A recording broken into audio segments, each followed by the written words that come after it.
Welcome to another video, and in this video we are going to deep dive into Catch Cup meta. And by now I'm sure you have a question mark in your head already.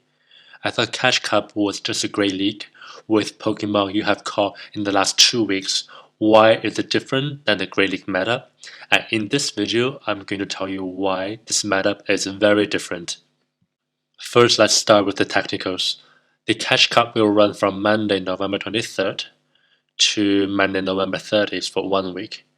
Only Pokemon that have been caught since the beginning of Season 5, which is Monday, November 9th, are eligible. And this cup will have a CP limit. Mythical Pokemon as Mew, Celebi, Jirachi, and Victini will not be appearing in this cup. Now we are going to talk about why the meta will shift from the regular Great League. One reason is certain Pokemon will not be able to appear in this cup because there was no ways to get them after November 9th. For example, most legendaries, especially the ones like Deoxys, Registeel, Cresselia, there hasn't been any raids in the last 2 weeks, so they will not be eligible for this cup. We have caught some legendaries in the last 2 weeks, Darkrai, Lugia, Virizion, but those legendaries, their CP are too high. Even after trade, they will not be able to compete in this cup. Also, because we are living at a time that traveling is very difficult, certain regionals are also very hard to appear in this cup. I mean, somebody live in a particular area, you live in Egypt, you live in Israel, you live in Greece, you might be able to get trophies, but when you are preparing your team, I think it's very smart and very considerate to not think about potential trophies in the league because it's not going to be very common. Another very important factor in this cup is a lot of Pokemon will not be able to have a legacy move unless the trainer decides to use Elite TM, which means two things. Either their appearance will be very sacred than before, or a trainer will decide I'm going to run a Swampert without Hydro Cannon. So when you're preparing your team, you can start to think about some Pokemon in a different way. For example, most community Pokemon, Swampert, Venusaur, Charizard, they will not be as strong. Somebody will not even use them. I don't think a lot of people will invest in an Elite TM on a Meganium for a cup that lasts for 1 week. There are also other Pokemon like Dugong with Elite TM and Elite Charge TM. They will not be as popular for the same reason because there are also not that many Elite TMs available. But keep in mind though, there will be Legacy, Electivire, and Magmar. And for the last 2 weeks, there also hasn't been a Shadow Team Rocket event. That means all the Shadow Pokemons you have got during this time will not be able to TM Frustration. That means a lot of Shadow Pokemon will not be making an appearance. Most Shadow Pokemons cannot really perform well without any coverage, like Shadow Machamp or Shadow Hypno, but some Shadow Pokemon will be appearing for sure. For example, Shadow Gardevoir, Shadow Houndour, Shadow Victreebel, because those Pokemon produce most damage with fast move, and we have seen people doing really good things with a Shadow Gardevoir with no charge move, basically just charming all the way down. So be prepared for those as well. And the last factor in this cup is a more subjective factor. Because this is a cup that you have to invest in the new Pokemon, so you have to think about what have been spawning for the last 2 weeks. I have literally only saw one Mario during a rainy day for the last 2 weeks, and I don't think a lot of people will invest in the new Azumarill because most people have one invested already. Also, there hasn't been that many. A lot of Pokemon have been appearing a lot in the last 2 weeks. For example, Wigglytuff, Clefable, Skarmory, there's Cottony everywhere, so they're also all very cheap Pokemon, so be prepared to see more of them because they are also strong and they're also very available and they're cheap as well. and those are very important for this one cup that lasts for 1 week. So the method I decided to use in this research, let's call it this way, is all the Pokemons we mentioned before are going to be deleted from the Pokemon pool, and I'm going to pull out a new meta simulation based on this Pokemon. It will not be the most accurate because somebody will invest in the Elite TM, somebody will be able to find the trophies, somebody will build a Zumaro from somehow. But due to the lack of availability of this Pokemon, I think this new meta we're going to produce right now is going to be more accurate than the Great League meta we have seen before. So this is what the new meta looks like. I have deleted a lot of the shadow Pokemon. I have left some, and the shadows that can perform with frustration. And we don't have a lot of legendaries like Registeel or Cresselia, so the meta shifted a little bit. You can still see the old meta in this one. You still see Stunfisk, you still see Altaria, you see Marowak, Skarmory. Oh, by the way, Marowak is not supposed to have Shadow Bone, but actually Shadow Ball, because Shadow Bone event happened before the season starts. But it's very hard for me to get a new move in this meta, so when I was running simulation, I used this move.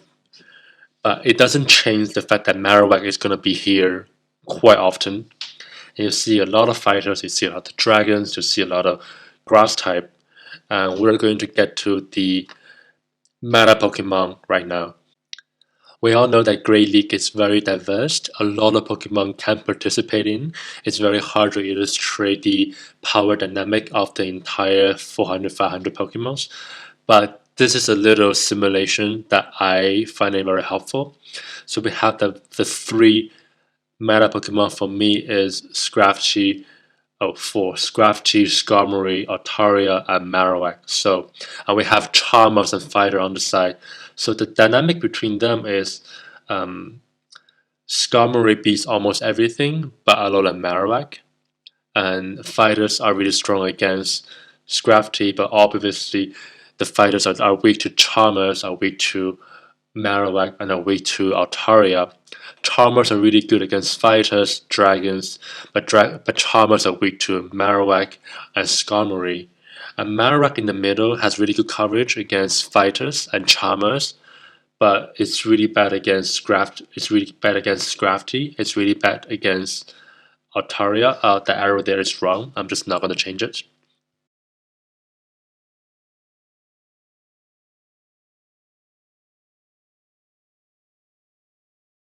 You will be able to see a lot of Charmers like Clefable, Wigglytuff, and Whimsicott because they are everywhere and they are so cheap. And there will also be other fighters around, right? We have Machamp is always available, Medicham is always available, and we also see a lot of dragons from the Go Battle Awards. And you see Scraggy and Skarmory quite often from the Go Battle Award. So these will be appearing more often because they are very available. I did not put some of the Pokemon here, not because they're not important, but because they are kind of hard to get in the last 2 weeks. Skarmory beats almost everything, and counter Skarmory is very important in this cup. Magnezone, Bastodon, both Stunfisk have really good matchup against Skarmory. There are a lot of Magic Might around, so if you want to build a Magnezone, it will be quite easy. But Bastodon, Showdown is kind of hard to find these days, and you can only get Stunfisk from the eggs, which is a little bit, you never really get a good IV from the eggs in terms of PvP IV. But I'm gonna put them here, and if you want to invest in one to counter Skarmory, these are really good options.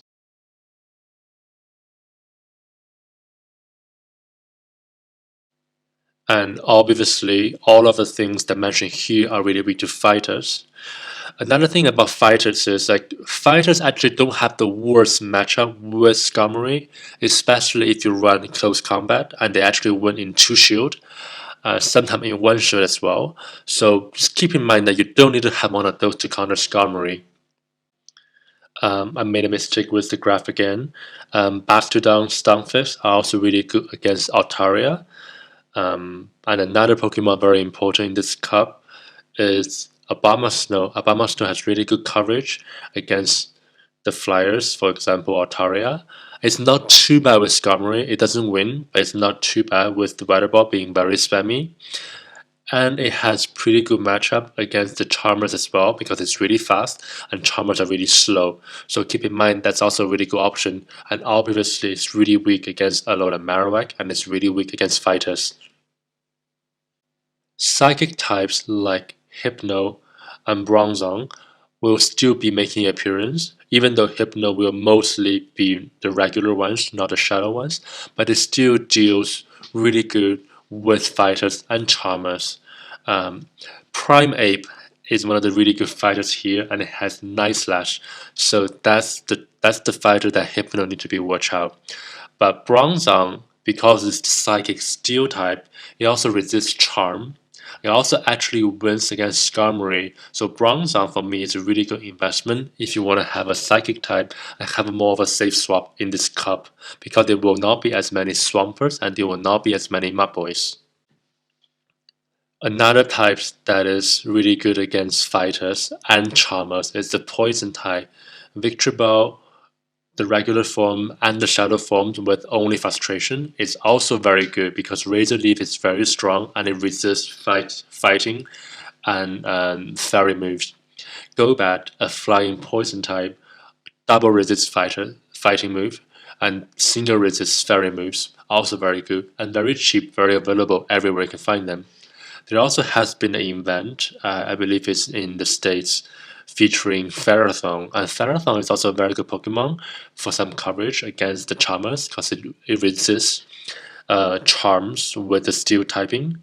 Obviously, you need to stay away from Marowak and the fighters, but it's also an option to have a little bulk and have a little defense on this cup. There we go. I hope we have a little better understanding about this cup after this video and it help you prepare your team a little bit better. So my advice is, first of all, be prepared for the charmers because they are everywhere. They are very easy to use and they are very cheap. And another thing is, don't invest that much Stardust into this cup if you don't know what to do. We all know that big change is going to happen in the next season. That you don't want to spend all your Stardust on something that realize it will not be able to use the next season. Have fun, do some auto rack, use some weird Pokemon that you were never able to use because you want to have fun. And this is a non-Elo cup, so have fun in the battles. Good luck. I will see you in the next one.